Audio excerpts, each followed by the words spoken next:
म्हणजे देशमुख सरला बघून. कारण की विद्यार्थी मित्रांनो, देशमुख सर हे आमचे असे मार्गदर्शक होते, आता त्यांना आठवतं का नाही माहीत नाही, पण ते आम्हाला हक्काने आरक्षण बोलायचे बघा, एवढा त्यांचा हक्क होता आमच्यावर. सरला माहीत असेल, जिल्हा परिषदला एक सुनील वानखेडे नावाचे एक सर होते, सुनील ते सुनेशिवाय ते बोलत नाही सर. का?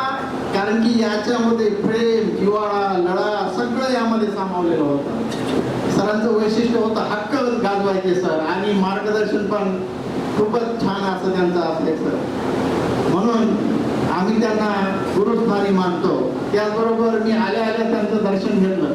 याचं वैशिष्ट्य म्हणजे की आमचे गुरु आहेत, तुम्ही त्या आहात आमचे विद्यार्थी आणि आम्ही त्यांचे विद्यार्थी. कारण की त्यांनी आम्हाला जे मोलाचं मार्गदर्शन केलं त्याबद्दल मी त्यांचा फार फार ऋणी असणार आहे. त्याचबरोबर विद्यार्थी मित्रांनो, मला तर खूपच ओढ होती की आपले जे मुलं आहेत, मुली आहेत, ते कसे आहेत, किती चेंजेस झाले असतील त्यांच्यामध्ये.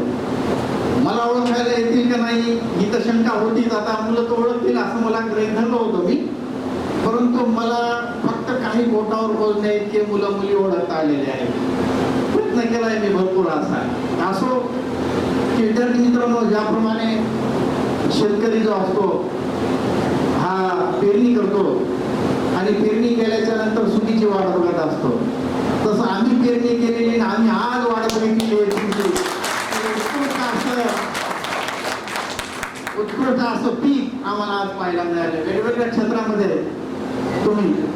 आणि वेगवेगळ्या क्षेत्रामध्ये असल्यामुळे आताच कुणीतरी सांगितलं की काठवडनं सांगितलं वाटतं की यामागचा एकच उद्देश आहे गेट टुगेदरचा, की तुम्हाला एकमेकांना सहकार्य करता यावं.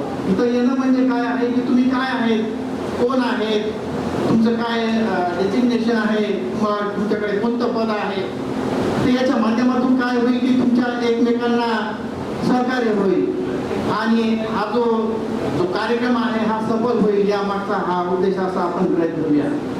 म्हणून मन मोकळेपणानं बोला.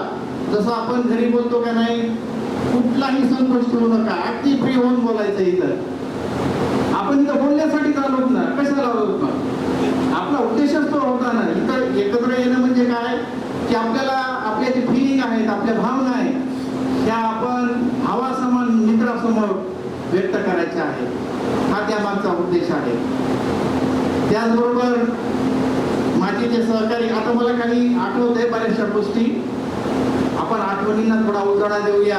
मी 8वीचा क्लास टीचर होतो आणि 8वीच्या क्लासमुळे हा क्लास भरायचा. इकडं फाट्यावर किंवा तिथं जिपा वगैरे लागतात ना, एकच वर्ग होता तो आणि बाकीची शाळा होती तिकडं पलीकडं. आणि मला मग ते पहिला तास क्लास टीचर असल्यामुळे येणं आणि जाणं यामध्ये थोडा वेळ लागायचा, किंवा दुसरा तास तिकडं त्या यांच्याकडे असायचा.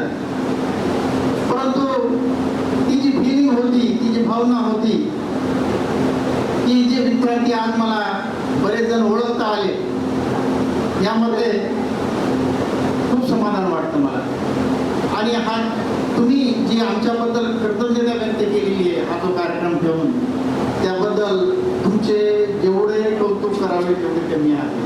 सर्वात अगोदर मी सर्वांचे तर कौतुक करणार आहे, परंतु हा जो कार्यक्रम घडवून आणण्यामध्ये ज्यांनी मोलाचं कार्य केले असे विद्यार्थी, ज्यांनी धडपड केली आणि कसंही करून सर्वांना कसं एकत्र आणता येईल यासाठी प्रयत्न केले, त्यांनी साथ दिला आणि तुम्ही सर्वांनी प्रतिसाद दिल्याबद्दल श्याम वायाळ आणि काठोळे यांचं आपण जोरदार टाळ्या वाजवून स्वागत करायला पाहिजे. बऱ्याचशा अशा आठवणी आहेत, सर्वांना वेळ मिळाला पाहिजे. या उद्देशानं मी एवढं बोलून माझे 2 शब्द संपवतो. जे